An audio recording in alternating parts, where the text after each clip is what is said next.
Quand on regarde les frites, on a l'impression qu'on va grossir rien qu'en les regardant tellement c'est gras et c'est dégouline. C'est très gras, donc c'est un peu liquide. Je fais un petit peu attention en ce moment, donc les frites c'est un peu gras, donc je prends des haricots verts milieu. Elles sont diabolisées, on a tous peur d'en manger, mais les frites sont-elles vraiment l'ennemi à abattre? Bonjour. Vous allez bien? Très bien, et vous? Heureusement, quelques irréductibles continuent de succomber à la tentation. Comme d'habitude, un steak frites?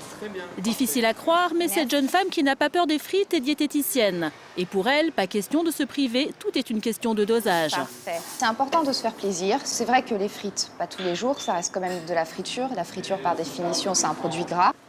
Mais ce ne serait pas justement parce qu'elles sont grasses qu'on aime tant les frites? Les aliments gras sont bons dans la bouche parce que justement, ils ont de la matière grasse qui donne de la texture dans la bouche et qui donne une saveur en bouche. Donc c'est vrai qu'on ne pourrait pas manger des frites qui ne sont pas grasses.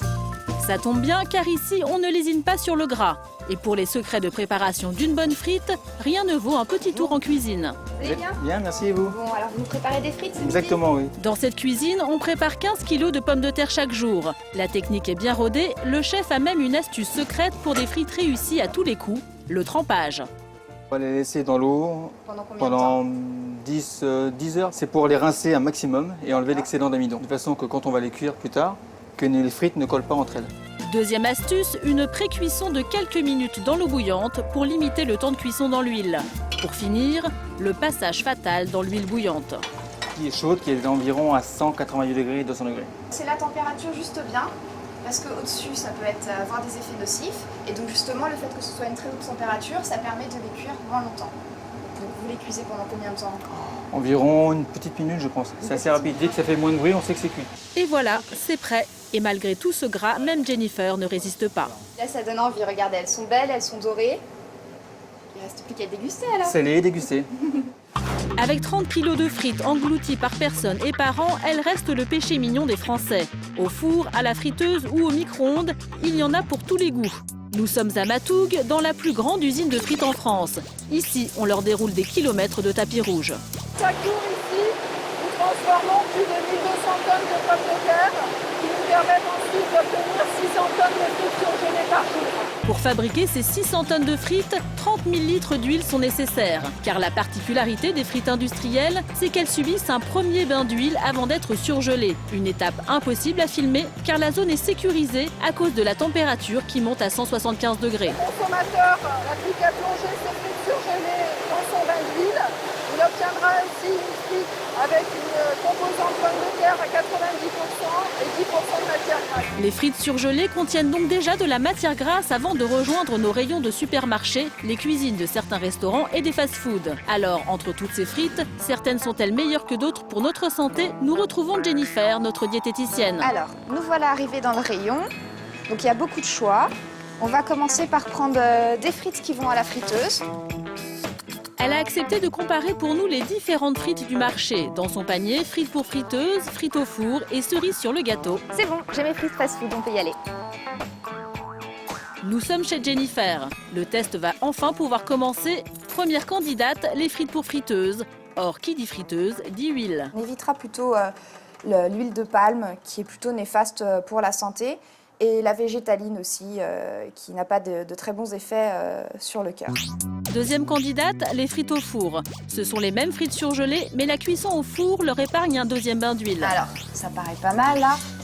Jennifer sépare les frites en deux catégories. Première catégorie, celles qui ont subi 2 bains d'huile. Les frites surgelées faites dans la friteuse, ainsi que les frites achetées au fast-food. Deuxième catégorie, celles qui n'ont subi qu'un seul bain d'huile. Les frites faites au four et les frites du restaurant. Et pour la comparaison, la diététicienne a une technique imparable, l'épreuve de la serviette en papier. Ici, nous avons les frites surgelées que nous avons cuites dans la friteuse. Donc voilà. Ici, on peut voir à quel point elles sont grasses et déjà au toucher, on le sentait. Voyons maintenant pour les frites qui n'ont subi qu'un seul bain d'huile, comme les frites au four. Donc, et on peut voir qu'elles contiennent beaucoup moins de gras. Les frites les plus grasses seraient celles qui ont subi 2 fritures. Une avant la surgélation et une pendant les cuissons. Ces frites surgelées cuites en friteuse contiennent au moins 10% de matière grasse contre 6 à 8% pour les frites au four ou les frites maison. Donc en résumé, n'abusez pas des frites une fois toutes les 2 semaines. Ça suffit. Et quand vous en mangez, ne mettez pas des quantités pas possibles. Soyez raisonnable. Heureusement, pour limiter les apports en gras, de nouvelles friteuses pointent le bout de leur nez. Dans cette famille, on est fan de frites de mère en fille. Si je suis devenue la reine des frites, c'est que j'ai là une impératrice des Poulet frites tous les dimanches. frites. C'est maman qui m'a tout appris, elle m'a appris à aimer ça et j'adore ça. Et du coup, j'ai essayé toutes les cuissons, j'ai essayé toutes les patates possibles, toutes les variétés. Et toutes ces expériences, Caroline les relate sur son blog ou la frite à la part belle. Une passion dont elle paye aujourd'hui le prix. Ces 3 dernières années pour mon blog, en fait, j'ai fait des frites. Et du coup, j'ai quand même pris 12 kilos en 3 ans. Donc, Pour tenter de retrouver la ligne sans renoncer à sa passion pour les frites, Caroline va tester une friteuse dernière génération. Avec elle, une seule cuillère d'huile suffirait pour cuire 1 kg de frites. je prends mes frites, je place les frites dans la friteuse. 1 cuillère à soupe, c'est tout. Dans ma friteuse, c'est pas comme ça, c'est 2 litres d'huile. Une promesse de frites à 120 calories contre près de 400 pour des frites classiques. Et en 40 minutes, c'est prêt. Waouh! Oh là là!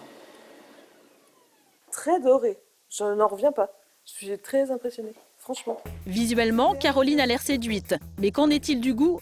Place au verdict. C'est pas pareil du tout que dans ma friteuse. À l'extérieur, c'est un peu dur. Je dirais que ça manque un peu de matière. Enfin, ça paraît plaisant, si vous voulez. Mais c'est vrai qu'on fait pas de péché de gourmandise, quoi. Caroline n'est pas aussi radicale que sa mère. Des frites à 3 fois moins de calories, c'est quand même tentant. Moi, je retenterais bien, en fait. Je dis pas non, définitivement. Pas tout à fait convaincue, mais quand il s'agit de frites, les 3 femmes trouvent toujours des solutions. Voilà, faut les faire plus grosses, oui. Faut les faire plus grosses, ouais. Avec beaucoup de mayonnaise.